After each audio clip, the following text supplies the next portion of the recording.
말씀은 마태복음 6장 19절에서 34절까지 말씀입니다. 마태복음 6장 19절에서 34절까지의 말씀을 함께 나누겠습니다.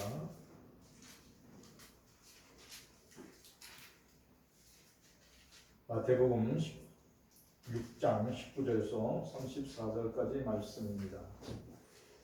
마태복음 6장 19절 너희를 위하여 보물을 땅에 쌓아두지 말라. 거기는 종과 동록이 해하며 도둑이 구멍을 뚫고 도둑질하느니라. 오직 너희를 위하여 보물을 하늘에 쌓아두라. 거기는 종이나 동록이 해하지 못하며 도둑이 구멍을 뚫지도 못하고 도둑질도 못하느니라. 내 보물이 있는 그곳에는 내 마음도 있느니라. 눈에 몸에 불들이니 그러므로 내 눈이 성하며 온 몸이 밝을 것이요 눈이 나쁘면 온몸이 어두울 것이니 그러므로 내게 있는 빛이 어두우면 그 어둠이 얼마나 더하겠느냐. 한 사람이 그 주인을 섬기지 못할 것이니 꼭 이를 미워하고 저를 사랑하거나 꼭 이를 중히 여기고 저를 병히 여기리라. 너희가 하나님과 재물을 겸하여 섬기지 못하느니라.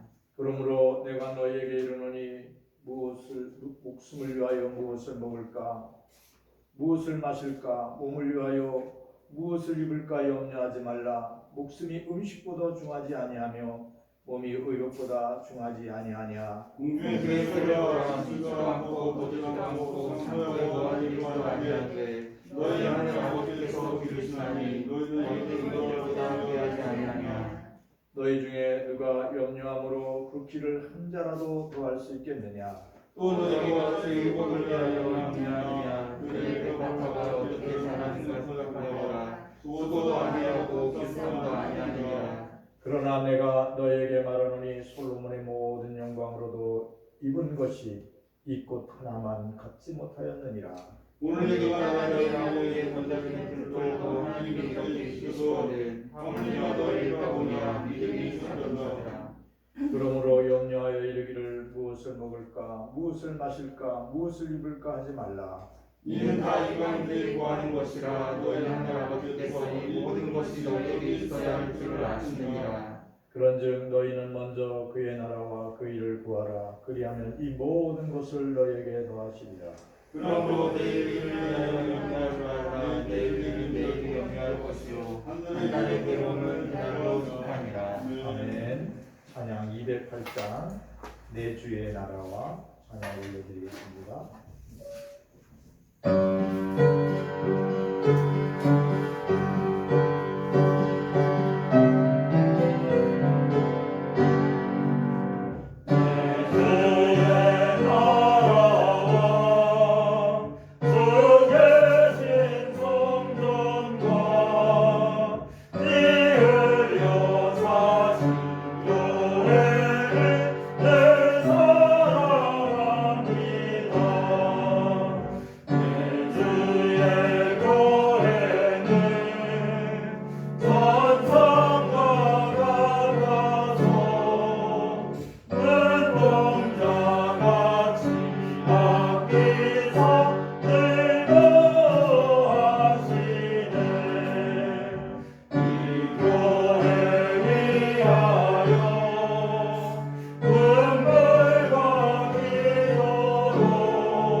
예수 그리스도 안에서 사랑합니다.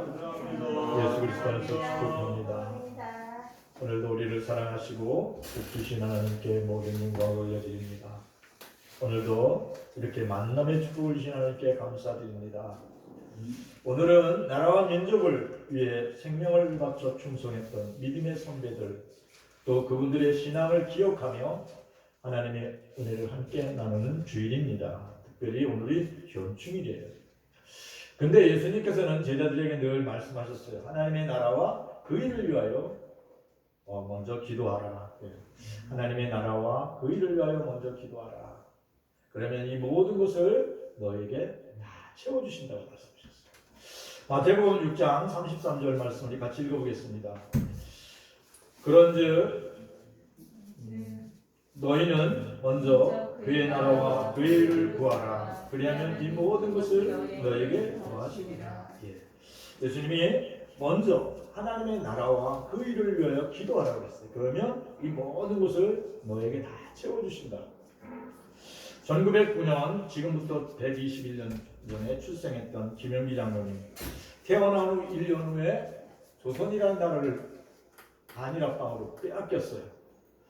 김영기 장로님의 아버지인 우리 김춘교 선생님은 처음 예수님을 믿음으로써 안동 김씨 문중에서 쫓겨났다고 그래요. 그러니까 김영기 장로님 아버님은 김씨 문중에서 예수 믿는 일 때문에 쫓겨났어요. 그래서 그 김춘교 선생님은 이 어린 김영기 장로님을 말씀으로 가르쳤어요. 철두철미한 신앙으로 가르쳤어요. 소년 때부터 이렇게 말씀으로 가르침 받으면서 먼저 그의 나라와 그 일을 구하라는 이 말씀을 아버지한테 귀에 딱지가 들었어요. 그리고 그러면서 민족의식을 갖고 이제 예수 믿는 사람들이 만드는 그 미션스쿨 광동학교를 소년 때부터 다녔어요. 그러니까 예수 정신이 무엇인가를 선교사님들한테 들었어요. 그러니까 예수 믿는 그 사람들은 언제나 먼저 그의 나라와 그 일을 구해야 된다는 거예요. 특별히 열심히 땀 흘려서 수고해서 일해서 열매를 맺는 그 열매를 먹어야 된다는 근로 정신을 배웠어요. 그리고 이웃을 위해 이웃을 내 몸같이 사랑하는 이 봉사 정신을 배웠고, 더 나아가서 남을 위해 희생하는 것, 남을 위해 헌신하는 것을 기쁨으로 생각하는 이런 이 청년 시절부터 이게 마음에 딱 많이 바뀌었어요. 그러면서 깨달은 게 뭐냐면, 하나님, 나는 하나님을 사랑합니다. 하나님을 기뻐합니다. 하나님이 에덴 동산을 만드셨잖아요. 그러한 마을을 만들고 싶습니다. 그러한 꿈꾸는 우리 시골 마을을 만들고 싶습니다. 이렇게 기도했어요. 그런데 현실은 그렇지 않았어요. 왜냐하면 우리 김영기 장로님이 태어나고 나서 1년 뒤에 그 1909년도에 태어나셨는데 10년에 한일합방으로 조선이라는 나라를 잊어버렸잖아요. 그래서 많은 이 소장농하는 사람들이 수탈과 그 농사진 걸 다 빼앗기는 거예요. 그러다 보니까 못 살겠다 그래가지고 많은 사람들이 북간도로 갔어요. 그래가지고 지금의 만주로 이민 간 사람들이 많아요. 그러한 모습을 이제 1930년대에 이렇게 보았던 김영기 장로님은 어떻게 내가 이렇게 농촌 잘 사는 성경에 나오는 에덴 동산과 같은 마을을 만들 수 있을까 늘 기도했어요. 그러니까 이런 마음을 품게 하신 분이 누구냐면 그 당시에 신앙심이 깊었던 애국자 도산안청 그 선생의 말씀을 듣고 그런 마음을 품었어요. 행복한 마을 노동촌을 만들기 위해서는 누군가가 땀 흘려 일해야 된다. 누군가가 나라와 민족을 위하여 성경의 말씀과 같이 그의 나라와 그 일을 위하여 기도해야 된다. 이런 말씀을 아주 마음속 깊이 들었어요. 그래서 신혼 이강수 그 당시에 나오는 흑에서 살리라는 그 말씀처럼 자기는 독립운동을 하지 않고 이제 고향 땅에서 하나님의 나라와 일을 위해 열심히 살겠다고 그렇게 결심했어요. 그렇게 하다 보니까 해야 될 일이 뭐냐면 땅을 사야 되잖아요. 땅을 사야 돼. 땅 살 돈이 마땅치 않았던 거예요. 그래서 청년 김영기 장로님께서는 신혼초서부터 몽골 국리를 했어요. 그래서 그 당시에 이제 청량리서부터 양평까지 중앙선이 처음 이제 철도가 조선 총독부에서 개설을 했다고 해요. 근데 그 인부들에게 음식과 자파를 이렇게 팔면서 돈을 저축했어요. 열심히. 최대한 절약하면서 저축을 해가지고 그 남양주 그 언덕 위에 3,000평의 땅을 사서 농촌 마을을 그때부터 시작했다. 시작하시면서 마음에 결심한 게 있어요. 나는 다니엘과 같이 기도하겠다고 그렇게 마음 먹었어요. 그래서 신혼초부터 자기는 기도부를 이렇게 만들어 놓고 팻말을 기도부에다 해놨어요. 조국이여 안심하라. 정녕 우리는 다시 독립할 것이다. 이렇게 그냥 이 글귀를 써놓고 매일 아침마다 다니엘같이 기도했다고 그래요. 조국이여 안심하라. 그러니까 잃어버린 나라를 되찾기 위해서 다시 그 나라가 정녕 다시 회복될 것을 믿고 간절히 기도했어요. 그러니까 기도실 앞에서 늘 기도할 때마다 김영기 장로님은 그렇게 생각했다고 그래요. 나는 이제부터 나라를 되찾는 그 기도를 하는 거예요. 하나님이 나와 함께 하시는 거야. 이게 땀 흘리는 수고를 하나님이 헛되지 않게 할 것이야. 이런 믿음의 확신이 있었어요. 김영기 장로님의 그 마음속에서는 하나님이 나를 축복하신다는 축복감이 확실하게 있었어요. 하나님이 세상을 이처럼 사랑하사 독생자를 주셨으니 저를 믿는 자마다 멸망하지 않고 영생을 주신다. 그리고 하나님이 함께 하심으로 내가 하는 일에 열매를 맺게 하신다는 확신이 있었어요. 그래서 늘 기도하면서 지혜를 구했어요. 그래서 깨달은 게 뭐냐면 첫 번째 산비탈을 다 깎아가지고 고구마를 심었어요. 그리고 산 주변에 산 양을 키우고 어떻게 하면 고수익을 늘릴 수 있을까? 그리고 과일나무에 대한 그 농사에 대한 책을 가지고 연구를 했어요. 그 양봉을 했어요. 그러니까 최대한 아침 새벽부터 해지는 날까지, 해지는 시간까지 한숨도 안 자고 매일 기도하고 매일매일 땀 흘려 일하는 것이 즐거움이 됐어요. 그러니까 일의 시작부터 일의 끝까지가 즐거움이에요. 왜냐하면 하나님의 일을 하는 거라고 그렇게 자신이 믿었어요. 그리고 나라를 찾기 위해서 힘써 공부하자고 그렇게 학생들에게 외쳤어요. 김영기 장로님은 자신이 이제 배웠잖아요. 나름대로 공부를 하셨으니까 그 당시에 많은 사람들이 한글을 몰랐다고 그래요. 그래서 낮에는 땀 흘려 일하고 최대한 사람들을 불러서 저녁에는 등불을 켜놓고 막 한글을 가르쳤다고 그래요. 야학을 하셨어요. 그런데 그렇게 열심히 살아가는 김영기 장로님이 중심이면 신앙 중심이잖아요. 나라를 되찾는다. 조국이 안심하라. 그러한 소문을 들었던 일본 순사들이 와서 김영기 장로님을 하루는 붙잡아갔어요. 그리고 그 양평 경찰서에 가서 고문을 받고 매를 맞고 손톱이 빠지도록 고문을 받았다고 그래요. 그럼에도 불구하고 끝까지 신앙을 지키고 교회를 지키고 성도를 지켰어요. 그렇게 김영기 장로님이 신앙에 굳건한 그런 믿음을 보고 많은 사람들이 장로님을 신뢰했던 거예요. 근데 장로님의 생각 속에는 어떤 생각이 있었냐면 하나님이 나를 축복하신다. 좋으신 하나님, 이런 축복관이 있었어요. 그런데 그러한 축복관이 어디서 발견하냐면 창세기 1장 27절에서 29절의 말씀에서 찾았다고 말씀하세요. 우리 같이 다시 한번 읽어볼까요? 하나님이 창세기 1장 27절에서 29절 말씀 같이 읽어보겠습니다. 하나님이 그래요? 제가 한번 읽어보겠습니다. 하나님이 자기의 형상 곧 하나님의 형상대로 사람을 창조하시되 남자와 여자를 창조하시고 하나님이 그들에게 복을 주시며 하나님이 그들에게 이르시되 생육하고 번성하여 땅에 충만하라. 땅을 정복하라. 바다의 물고기와 하늘의 새와 땅에 움직이는 모든 생물을 다스리라 하시느니라. 하나님이 이르시되 내가 온 지면에 씨 맺는 모든 채소와 씨 가진 열매 맺는 나무를 너에게 주노니 너에게 먹을 거리가 되리라. 아멘. 김영기 장로님이 이 생각을 한 거예요. 하나님이 통치하신 하나님의 나라, 하나님이 주권이 임하시면 먹을 거리가 평생 살아갈 동안 부족함이 없을 거리라는 말. 오늘 성경이 뭐냐면 하나님이 이르시되 내가 온 지면에 씨 맺는 모든 채소와 씨 가진 열매 맺는 나무를 너에게 주노니 너의 먹을 거리가 되리라. 이 말씀을 마음속에 품었어요. 그러니까 우리가 어떠한 상황에 있든지 하나님 축복하셔서 먹거리에 충만함을 주실 거라는 것을 깨달았어요. 그리고 사람들에게 이걸 가르쳤어요. 너희 모든 사람들은 그때 당시만 해도 양반, 상놈, 뭐 이렇게 중인, 하인 이런 걸로 해서 나눠져 있었어요. 근데 그렇게 말씀 안 하셨어요. 여러분들은 하나님의 형상을 닮은 사람들입니다. 양반, 상놈이 아닙니다. 왜냐면 김영기 장로님은 안동 김씨의 문중에 아주 높은 벼슬을 했던 집안이거든요. 근데 자신이 먼저 하인들을 다 내보냈어요. 그리고 사람들에게 말씀했어요. 여러분들은 양반이나 상놈이나 할 것 없이 모두가 하나님의 형상을 닮은 사람입니다. 성경에 그렇게 말씀하셨습니다. 그래서 여러분들이 생육하고 번성할 수 있도록 하나님이 축복하십니다. 이런 축복관이 확실히 있었어요. 그래서 열심히 그것을 가르치고 그들에게 모든 사람의 생명의 존귀함을 함께 나눴어요. 땀 흘리며 수고한 열매를 똑같이 나눠 먹었어요. 그리고 사람들이 그걸 보고 열심히 김유기 장로님을 따라서 농사를 짓고 농사 기술을 배우고, 그러니까 김유기 장로님이 농사 짓는 그 마을에 사는 사람들은 아주 풍성한 삶을 사는 거였어요. 그러니까 많은 사람들이 이제 그 1940년이 지나서 전쟁이 막 시작될 때는 많은 사람들이 이제 뭐냐면 일본 군인들한테 끌려가지 않으려고 도망을 다녔어요. 그때마다 김유기 장로님을 찾아왔어요. 그 김유기 장로님이 불을 깊이 파놓고 그 안에다가 그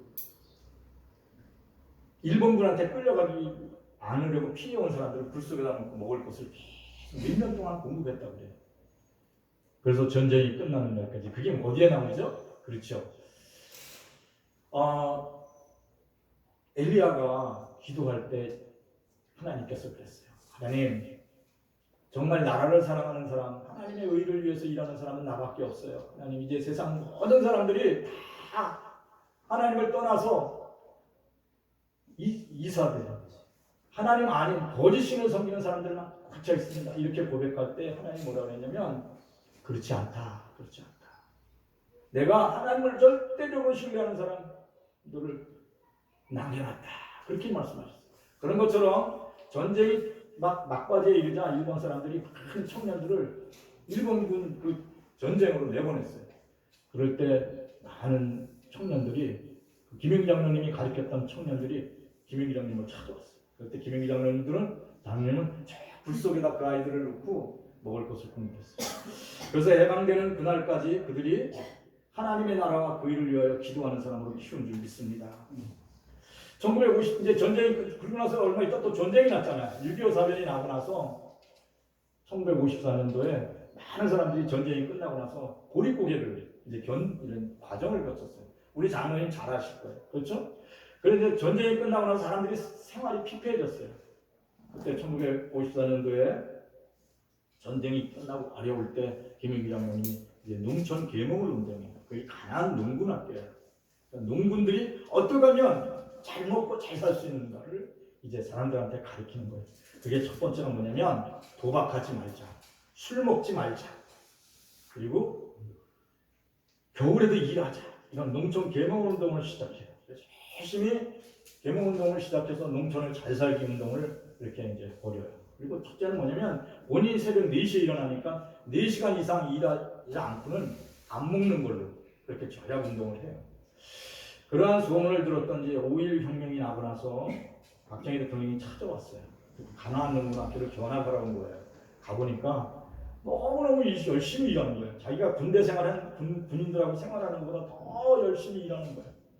그래서 이제 김영기 장로님과 함께 식사하면서 거기서 이제 그 하루 잠자리를 하면서 농촌을 어떻게 하면 잘 사는 마을로 만들 수 있는가를 배우게 돼요.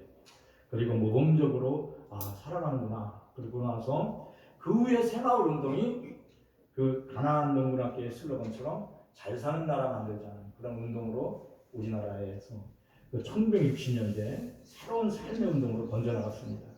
그래요. 하나님의 나라와 하나님의 의는 성경 중심의 그 국가관이에요. 하나님을 예배하고 하나님이 창조하신 사람들을 그 생명을 존중히 여기고 모든 사람들을 사랑한다는 것.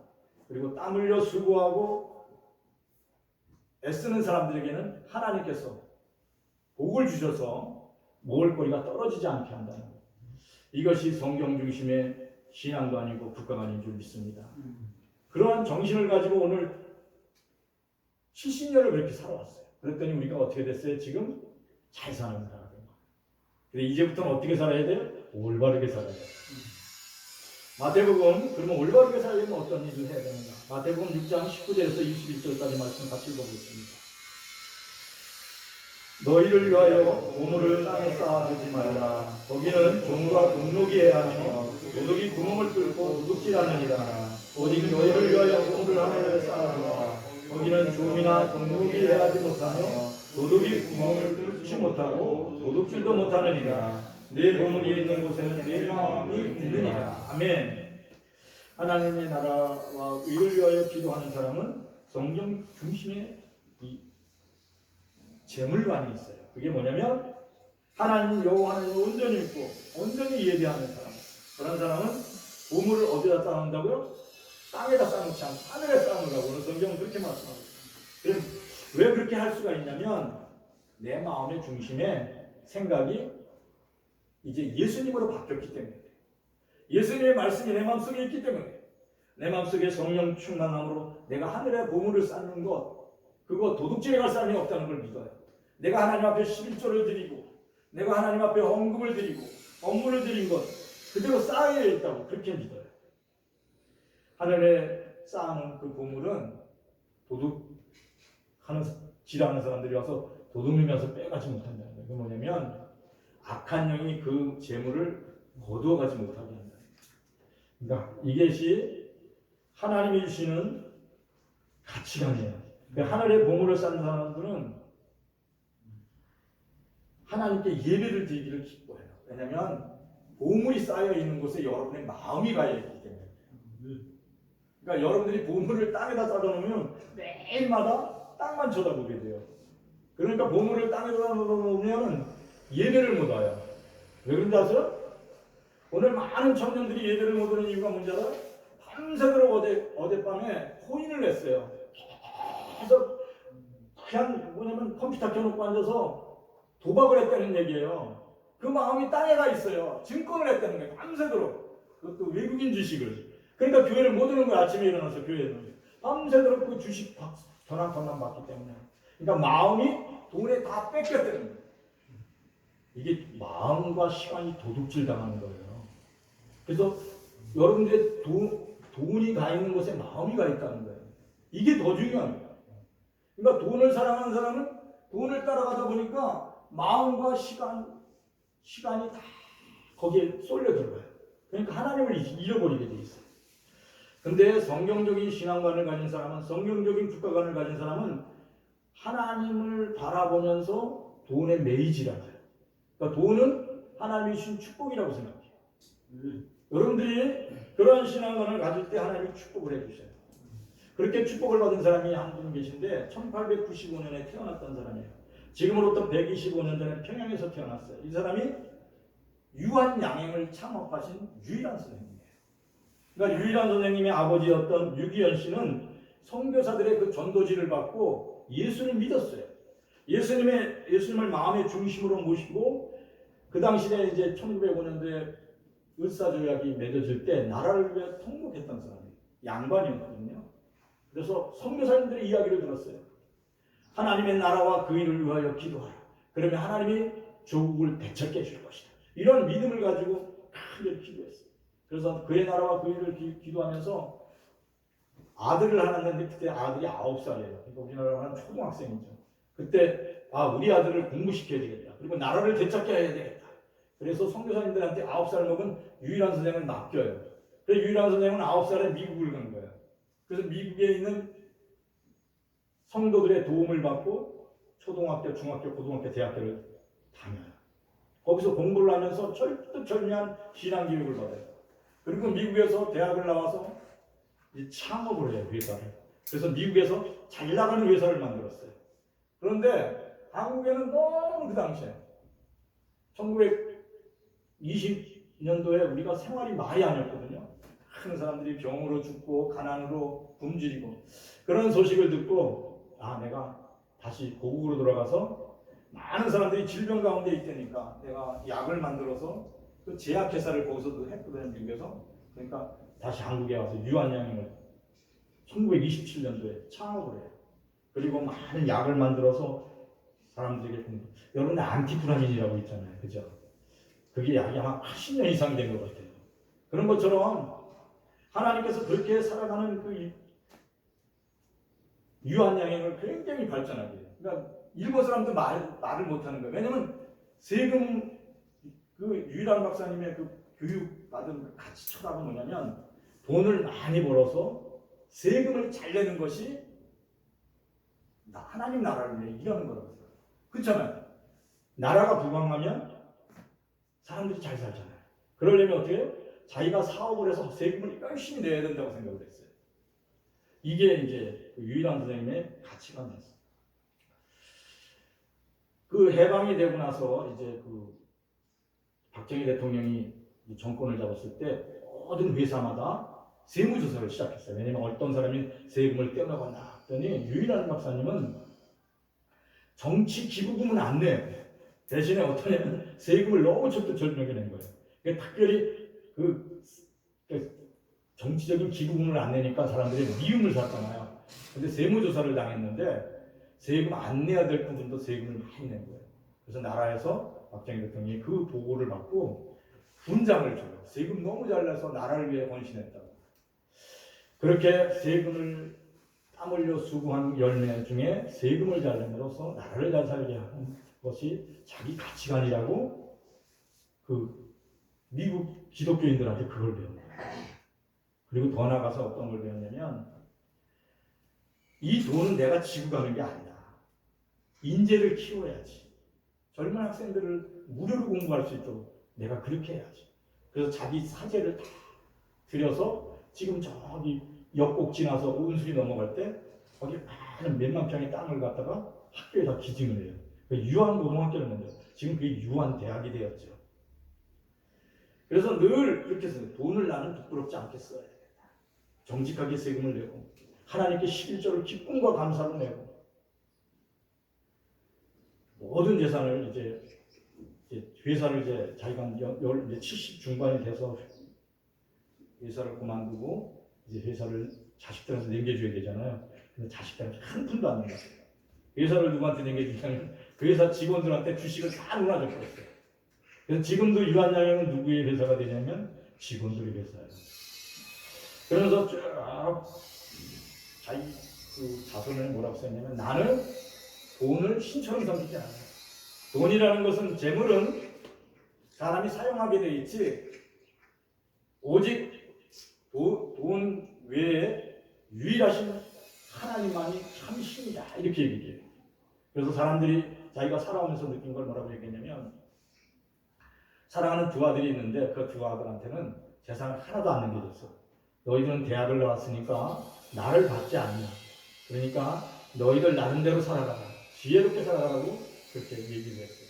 그 사람들이 두 사람이 유씨예요. 그죠? 유씨.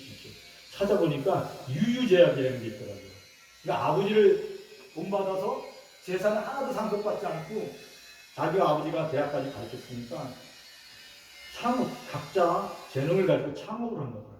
근데 하나님은 아버지의 마음을 갖고 그렇게 노력한 사람에게 복의 복을 더하신 분이 있습니다. 그 유일한 그 회장님은 늘 그렇게 얘기해요. 하나님 감사를 드립니다. 하나님 제가 재물을 신처럼 섬기지 않도록 제 마음속에 오셔서 하나님 되어주심을 감사드립니다. 그리고 그 자녀들에게도 그렇게 가르쳐요. 재물은 신이 아니다. 너희들이 마음을 하늘에 두라. 그렇게 말씀하셨어요. 마태복음 6장 24절 말씀 같이 읽어보겠습니다. 한 사람이 주인을 섬기지 못할 것을 보시고 이를 미워하고 저를 사랑하거나 또 이를 중히 여기고 저를 병히 여깁니다. 너희가 하나님과 재물을 변하여 섬기지 못하느니라. 아멘. 예수 그리스도 안에서 하나님을 영접한 사람, 하나님의 자녀가 된 사람은 재물을 신처럼 섬기는 게 아니에요. 오직 예수만이 생명이고 오직 예수만이 진리며 예수만이 길임을 믿습니다. 그러면 목사님 재물은 뭐예요? 예. 생명이고 진리인 인생의 길을 가는데 필요한 도구예요. 무슨 얘기인지 알죠? 그러니까 돈은 열심히 써야 되는 거예요. 그러니까 인생의 길에 가는데 필요한 사용되는 가치가 돈이에요. 재물이에요. 그러나 재물을 신처럼 섬긴 사람은 재물의 마음을 뺏겨버려요. 근데 더 나가서 이 마음만 뺏기다 보니까 뭐가 뺏기냐면 생명을 뺏깁니다. 그래서 그냥 앉으나서나 돈 걱정하는 거예요. 앉으나서나 돈. 그러니까 성경에 있는 말씀, 오늘 말씀과 같이 내 보물이 있는 곳에 내 마음이 있다고 했어요. 그러니까 마음을 뺏기다 보니까 하나님 섬기는 것도 뺏겨요. 세상 신의 노예가 된 그러한 모습들을 많이 보게 됩니다.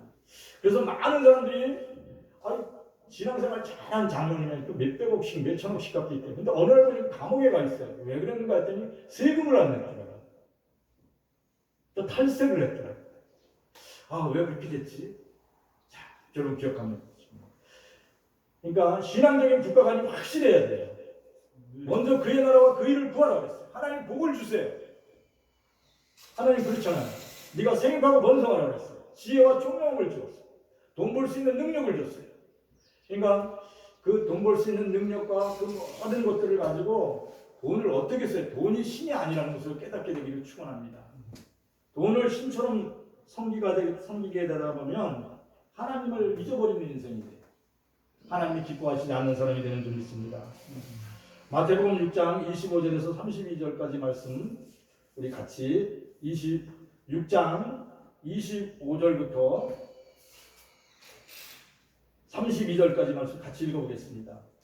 그러므로 내가 너희에게 이르노니 목숨을 위하여 무엇을 먹을까 무엇을 마실까 몸을 위하여 무엇을 입을까 염려하지 말라. 목숨이 음식보다 중하지 아니하며 몸이 의복보다 중하지 아니하냐. 공중의 새를 보라. 심지도 않고 거두지도 않고 창고에 도와드리지도 아니하되 너희 하나님 아버지께서 기르시나니 너희는 이것들보다 귀하지 아니하냐. 너희 중에 누가 염려함으로 불씨를 한 자로 돌아갈 수 있겠느냐. 또 너희가 어찌 의복을 위하여 염려하느냐. 그의 백합화가 어떻게 자라는가 생각하여봐. 수고도 아니하고 길쌈도 아니하느니라. 그러나 내가 너희에게 말하노니 솔로몬의 이 모든 영광으로도 오늘 있다가 내일 아궁에 던져지는 들불도 하나님이 일으키 계시거든. 하물며 너희가 보냐 믿음이 적은 자들아. 그러므로 너희가 염려하여 이르기를 무엇을 먹을까 무엇을 마실까 무엇을 입을까 하지 말라. 이는 다 영인들이 구하는 것이라. 너희 하나님 아버지께서 이 모든 것이 너희에게 있을 줄 아시느니라. 아멘. 우리가 평생 살아가면서 다툼과 분쟁이 언제 일어나나 했더니 돈 걱정 때문에 일어나요. 염려와 두려움에서 시작돼요. 무엇을 먹을까 무엇을 입을까 무엇을 마실까. 이 몸을 잘 지키기 위해서 어떻게 해야 되나 이렇게 생각하다 보니까 사람들이 전쟁터를 만들어요. 그러니까 성경은 말씀합니다. 하나님 그럴 때마다 고개를 들어서 하나님을 바라보라는 거예요. 하나님을 바라보면서 뭘 바라봐요? 하나님이 창조하신 공중에 나는 새를 보내는 거예요. 그리고 그들이 어떻게 먹고 살고 있으며 어떻게 지낸지를 한번 생각해 봐야 된다. 생각이 뭐라고요? 우리 전도사님은 전문. 생각은 나와의 대화예요. 내 안의 삶에 대한 대화. 그래요. 하나님의 말씀을 생각하면서 다시 한번 생각해 보는 거예요. 공중에 나는 새를 하나님이 먹이시네. 들에 피는 백합화를 들풀을 하나님이 키우시네. 근데 그 들풀, 백합화 옷들이 솔로몬이 입었던 옷보다 더 좋은 거네. 지금 최고의 옷보다 더 좋은 거라고 말씀하시네. 이렇게 자연을 보고 우주를 보고 잠자는 사랑하는 가족들을 보면서 하나님을 기억하고 생각하는 사람. 이런 사람에게서는 하나님이 뭘 주시냐면 하나님이 복 주시는 하나님인 것을 생각나게 해주세요. 이게 생각난다는 게 뭐예요? 성령 충만이에요. 성령 충만하면 하나님의 은혜가 생각나요. 성령 충만하면 걱정 근심이 달아나요. 성령 충만하면 내 생명을 하나님 붙드신 것을 기억했어요. 다윗이 성령 충만했던 사람이 그거예요. 그래서 다윗은 고백. 하나님이 내 생명을 붙들고 계시네. 여호와는 나의 목자시네. 내게 부족함이 없도록 나를 채워주시네. 그래서 시편 23편이 머릿속에서 그냥 입으로 토해져 나오는 거예요. 사랑하는 성도들이 하나님의 말씀이 생각나고 하나님의 기억이 여러분을 지배하시기를 축원합니다. 근데 재물을 신처럼 섬기는 사람은 하나님의 말씀이 없어요. 그러니까 그 마음이 늘 재물로 인하여 전쟁터가 돼요. 그러니까 그 인류의 역사를 보니까 사람들이 왜 싸웠나 전쟁사를 보니까 재물 때문에 싸웠다. 이웃 나라를 공격한 게 뭐냐면 그 나라에 먹을 거가 많아요. 그 땅에 금과 은이 많아요. 그래서 그 땅을 점령하려고 전쟁을 일으켰더라고요. 그리고 그 땅의 사람들을 노예로 만들려고 전쟁을 일으켰더라고요. 그러니까 그 사람들의 생각의 그 가치관은 뭐냐면 재물만 있으면 뭐든지 된다. 하나님이 없다. 이런 생각을 갖고 있어요. 사랑하는 성도 여러분, 하나님이 없다는 생각이 뭐냐면 유물사관이에요. 지금 공산주의가 유물사관의 근거에서 세워진 나라들이에요. 사랑하는 성도들이 하나님의 나라와 그 일을 깊이 생각하고 하나님을 기억하는 백성들이 되기를 축원합니다. 여러분을 통해서 하나님의 나라가 이루어지기를 축원합니다. 먼저 그의 나라와 그 일을 구하면 하나님이 주시는 축복이 있어요. 그게 뭐냐면 첫째, 하나님 생육하고 번성하는 거죠.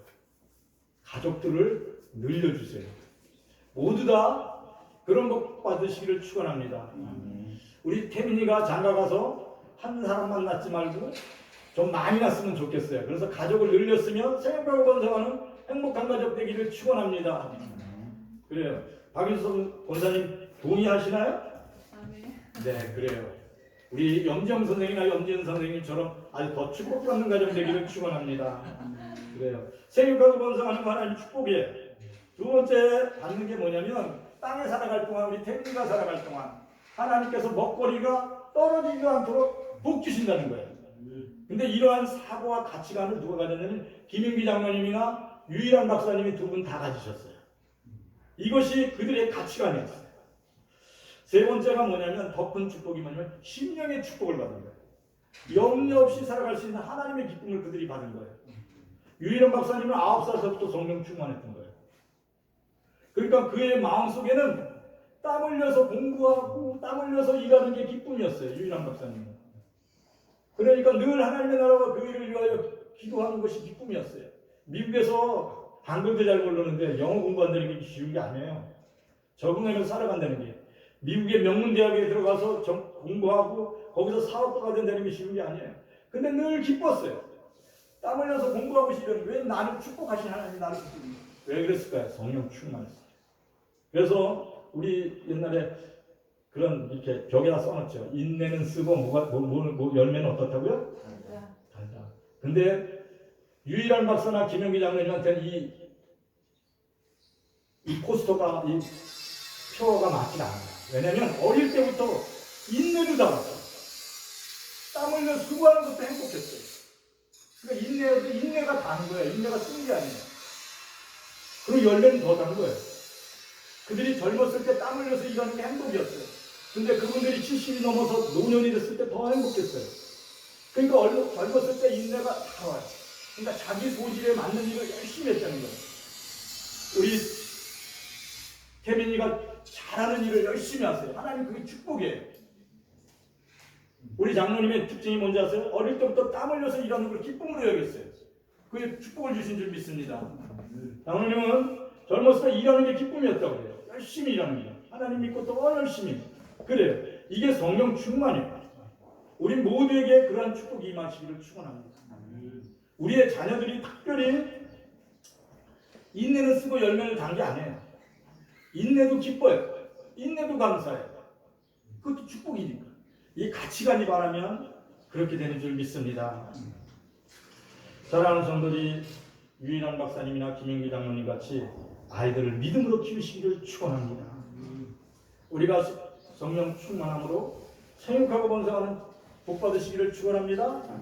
평생 살아갈 동안 먹거리가 계속 충만해지는, 함께 나눌수록 오병이어의 기적을 누리는 복된 가문들이 되기를 축원합니다. 더 나아가 하루하루 살아가는 그 날이 염려가 없는 기쁨과 감사로 평안으로 충만하시기를 축원합니다. 오늘의 말씀을 끌고 우리 다 같이 기도하겠습니다. 하나님 감사를 드립니다. 먼저 그의 나라와 그 일을 위하여 기도하라고 말씀하셨습니다.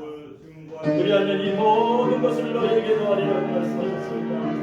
하나님, 우리가 살아가는 날 동안 나라와 민족을 위하여 더 나아가 이 땅의 백성들을 위하여 간절히 기도하는 지혜로운 종들이 되게 하여 주시옵소서. 그리하여 사랑하는 우리의 자녀들이 생육하고 번성하는 복을 받게 하여 주시옵소서. 또한 사랑하는 우리의 후손들이, 또한 사랑하는 성도들이 살아가는 날 동안 먹거리가 부족함 없이 충만하도록 복 주시옵소서. 또한 사랑하는 우리의 모든 사랑하는 성도들과 사랑하는 성도들의 가족과 사랑하는 성도들의 모든 가문이 아무 염려 없이 기쁨과 감사로 평안으로 충만한 가문이 되도록 축복하여 주시옵소서. 하나님 또한 간절히 기도합니다. 하나님의 기뻐하시는 이 나라 이 민족을 긍휼히 여기사 하나님의 공의와 정의가 강같이 이르며 이 땅에 하나님의 백성들이 전쟁이 없는 평화의 땅이 되도록 축복하여 주시옵소서. 오직 하나님만 경외하며 하나님만 예배함으로 하나님이 주시는 국가관과 하나님이 주시는 신앙관으로 나라와 국가를 굳건히 지키는 우리의 후손들이 되도록 축복하여 주시옵소서. 세계의 열망 가운데 하나님의 나라와 그 일을 증거하는 그리스도 예수 안에서 하나님의 영광을 드러내는 이 나라 이 백성이 되도록 축복하여 주시옵소서. 특별히 북녘 땅에서 오늘도 고난과 고초를 겪고 있는 북녘 땅의 동포들에게 하나님의 구원의 역사가 함께하여 주시옵소서. 하나님 이 땅에 하나님 복인의 그날을 속히 하나님 노래할 수 있도록 은혜를 베풀어 주시옵소서. 하나님 아버지 하나님 감사를 드립니다. 어제나 오늘이나 변함없으신 하나님 사랑하는 성도들의 삶의 터전에 고개 복을 더하여 주시옵소서. 특별히 육신의 질병으로 고통을 받고 있는 사랑하는 성도들에게 속한 치유와 회복의 은혜를 베풀어 주시옵소서.